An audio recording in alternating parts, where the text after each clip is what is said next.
हमें जिनको आना है वो हमारी तरफ आए, हम न दाएं जाएंगे न बाएं जाएंगे। हमारा स्टैंड क्लियर है कि हमें किन के लिए काम करना है। तो वो मल्लाहों की पार्टी है, निषादों की पार्टी, उनको आगे लेके आना है, उनका उत्थान करना है, चाहे जिस माध्यम से हो। कोई व्यक्तिगत व्यक्ति नहीं होता है, वो सभी का व्यक्ति होता है।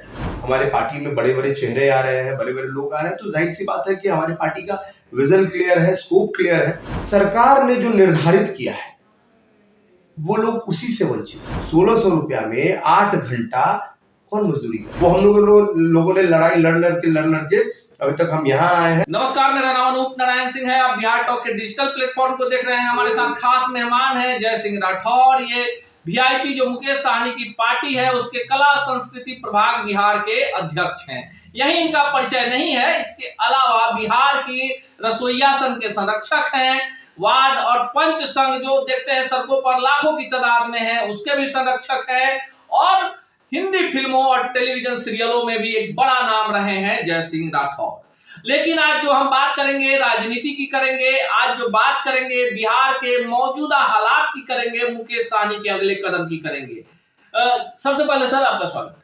आपका भी स्वागत है। हर हमेशा की तरह हमारे यहाँ हमारे छोटे से कार्यालय में आपका बहुत बहुत स्वागत है अनूप नारायण जी। और आप बड़े लंबे अरसे के बाद हमारे साथ आप गुफ्तगू कर रहे हैं, तो फिर आज मजा आने वाला है। चलिए अब मुकेश सहनी पर सीधे आ जाते हैं। सभी पार्टियों ने अपनी अपनी दुकान सजा ली है, मुकेश सहनी जो है पत्ता खोल नहीं रहे, जाएंगे किधर? हम जाएंगे किधर? देखिए, हम अपने तरफ है। हमें जिनको आना है वो हमारी तरफ आए, हम न दाएं जाएंगे न बाएं जाएंगे। हम अपनी तरफ है और हम अपनी राजनीति कर रहे हैं। हमारा विजन पूरा क्लियर है, हमारा स्टैंड क्लियर है कि हमें किन के लिए काम करना है और किन के लिए और किन की वोट बैंकों की राजनीति करनी है, किन का उद्धार करना है।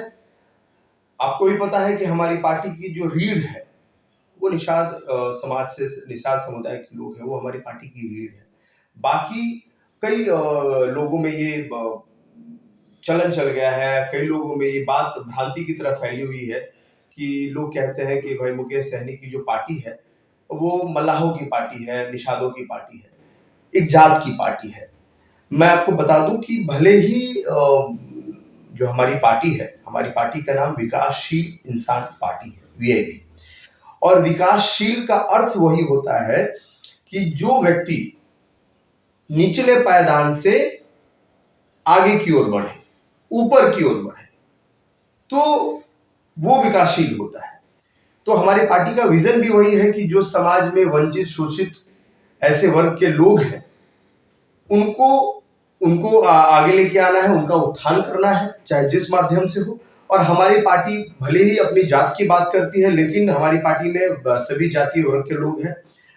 सभी का हमारी पार्टी में स्वागत है। हम अपनी पार्टी में सभी के लिए काम कर रहे हैं और अच्छे अच्छे दायित्व पे लोग हैं और सब अपना बढ़ चढ़ के बहुत अच्छे से सब लोग काम कर रहे हैं। जिस तरह के बड़े बड़े चेहरे अब आपकी पार्टी में शामिल हो रहे हैं, तो ये अंदेशा भी लगाया जा रहा है कि भाजपा की तरफ से आपकी पार्टी को हरी झंडी मिल गई है। आपके जो संस्थापक राष्ट्रीय अध्यक्ष हैं उनको स्पेशल सुरक्षा कैटेगरी दी गई है। तो कहीं ना कहीं से लग रहा है कि केंद्र से थोड़ी सी अब फिर मुकेश सहनी के प्रति एक बड़ा विश्वास जगा हो। देखिए, अब इस पे तो मैं कुछ कहूंगा नहीं। सुरक्षा उनको मिली इसलिए कि ये आईबी की रिपोर्ट थी और उसके अनुसार उनको सुरक्षा मिली कि भाई एक बड़े नेता है, एक बड़ा चेहरा है और पूरे बिहार में भ्रमण करते हैं, सब जगह जाते हैं। तो उस लिहाजे से उनको सुरक्षा की जरूरत भी थी और उस हिसाब से भाई आईबी ने सुरक्षा दिया। और उनकी नैतिक जिम्मेवारी भी बनी कि भाई जो एक बड़ा नेता है, जब एक नेता जो होता है वो पूरे समाज का नेता होता है, पूरे देश का नेता होता है और वो कोई व्यक्तिगत व्यक्ति नहीं होता है, वो सभी का व्यक्ति होता है, तो उसकी सुरक्षा की जिम्मेवारी तो सरकार को लेनी ही पड़ती है। इसीलिए उनको ये सुरक्षा दिया गया है, वायु श्रेणी की सुरक्षा उनको दी गई है। और रही बात कि हमारे पार्टी में बड़े बड़े चेहरे आ रहे हैं, बड़े बड़े लोग आ रहे हैं, तो जाहिर सी बात है कि हमारी पार्टी का विजन क्लियर है, स्कोप क्लियर है कि वो किस ओर जाना चाहते हैं, क्या काम करना चाहते हैं, किसके लिए काम करना चाहते हैं। इसी के लिए लोग हमारे साथ जुड़ रहे हैं, लगातार जुड़ रहे हैं। हमारे आदरणीय नेता मुकेश सहनी जी के विचारों से प्रभावित होकर लोग जुड़ रहे हैं। और ये ऐसा ही नहीं है कि सिर्फ एक ही वर्ग से लोग जुड़ रहे हैं। मैं क्षत्रिय समाज से हूँ, क्षत्रिय समाज के कई लोग जुड़े हैं, कुशवाहा समाज के कई बड़ी नेत्री हैं वो जुड़ी हैं और भी कई अन्य समाज से, मालाकार समाज से और भी कई कई नए समाजों से हमारे पास लोग जुड़ रहे हैं ताकि एक बेहतर बिहार का निर्माण हम कर सकें। लगातार सामाजिक गतिविधियों में भी आप एक्टिव रहते हैं। देखिए, आपने पहले भी परिचय कराया, तो पार्टी पर भी बात कर लेते हैं और साथ ही साथ जिस तरह के पंच सरपंच संघ के आप संरक्षक हैं, उसके बाद आप रसोईया संघ के संरक्षक हैं और इनकी तादाद लाखों में है और बिहार के हर एक पंचायत में है। आपको क्या लगता है, सरकारें बनती हैं, बिगड़ती हैं, हर एक बार जब विधानसभा का सत्र होता है, बड़ा सम्मेलन होता है पटना के गर्दनीबाग में, क्यों नहीं इनकी डिमांड को सरकार मानती? देखिए, मैं एक बात कहूँगा, ये बड़ा दुर्भाग्य का विषय है। जिस प्रकार अभी देखेंगे आप, हमारे बिहार में लगभग 1,25,000 सरपंच है और पंच है।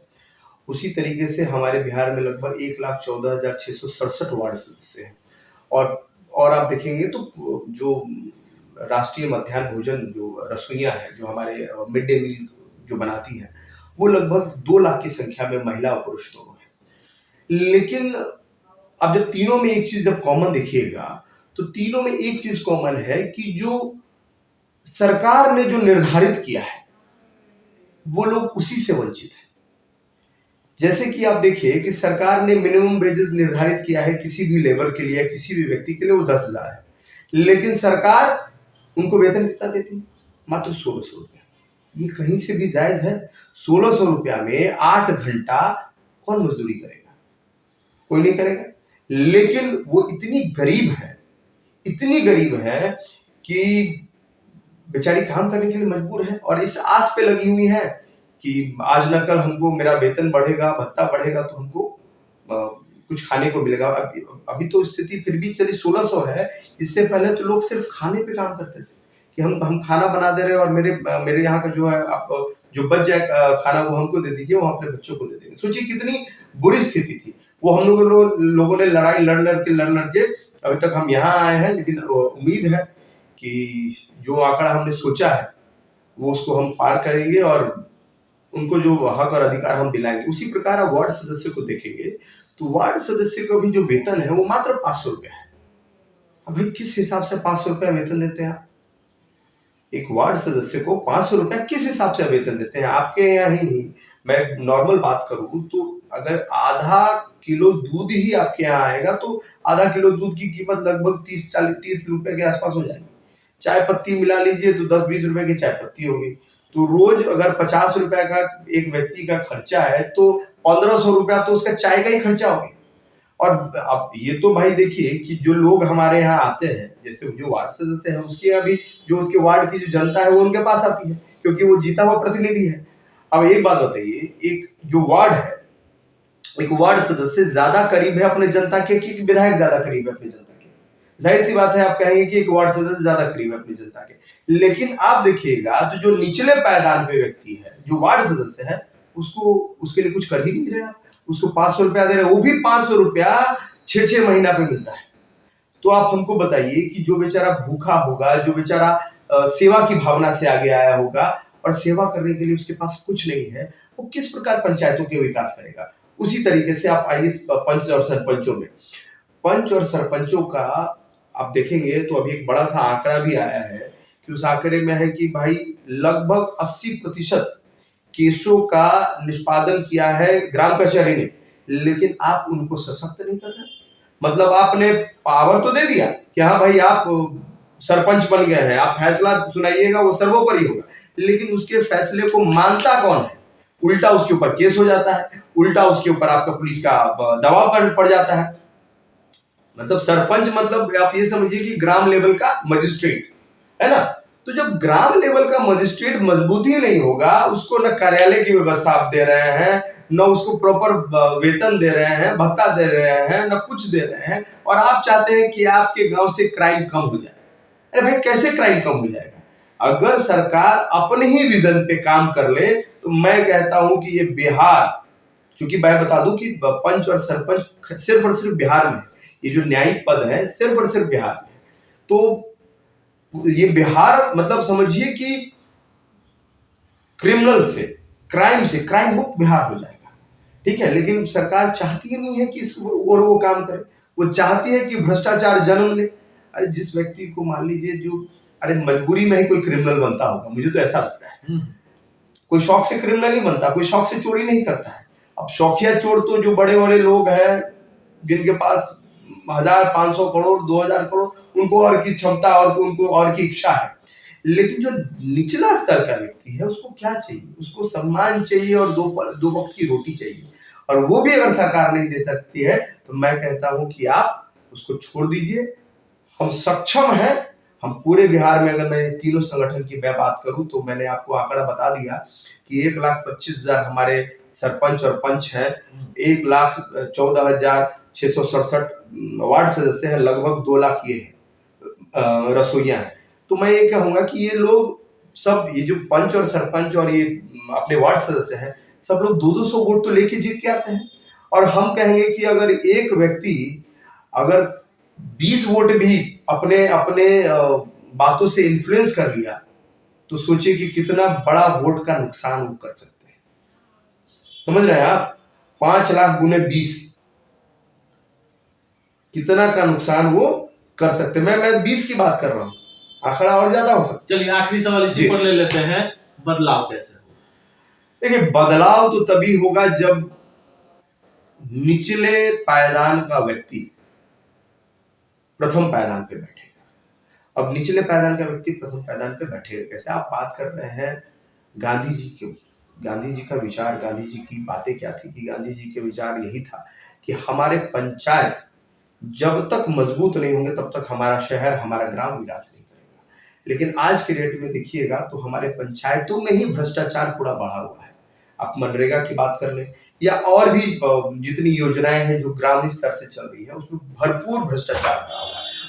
उसकी मॉनिटरिंग के लिए न कोई कमेटी है, और जो मॉनिटरिंग के लिए कमेटी भी होती है वो भी उसी भ्रष्टाचार में लिप्त हो जाती है।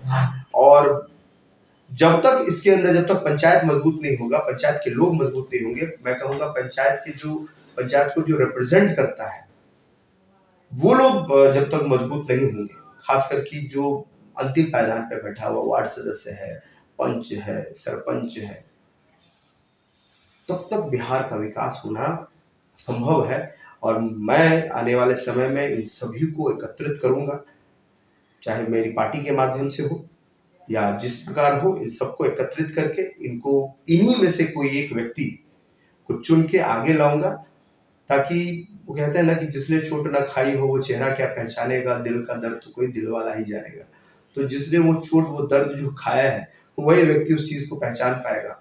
तो उसी व्यक्ति को आगे लेके आएंगे और उसी से बदलाव आएगा। यह जय सिंह राठौर और पूरी स्पष्टता के साथ इस बात को बता रहे हैं कि पूरी व्यवस्था को बदलने के लिए राजनीतिक सोच से ऊपर उठकर उन लोगों के लिए सोचना होगा जो आजादी के इतने वर्षों के बाद भी अंतिम पायदान पर हैं। कई सारे तथ्यों को भी इन्होंने बताया और साथ ही यह भी बताया कि जिस पार्टी में है वीआईपी, जिसके नेता मुकेश सहनी हैं, उन्होंने अपने ऑप्शन खुले रखे हैं। जो भी निर्णय होगा पार्टी का उसके साथ है, लेकिन बिहार के विकास की चाहत जय सिंह राठौर के दिल में सदैव पहुंचते रहती है। मिलेंगे इसी चैनल पर ऐसे ही किसी अन्य शख्सियत से ऐसे ही तल्ख सवालों के साथ। तब तक के लिए दीजिए विदा, नमस्कार। ऐसे ही खबरों के लिए जुड़े रहिए बिहार टॉक से।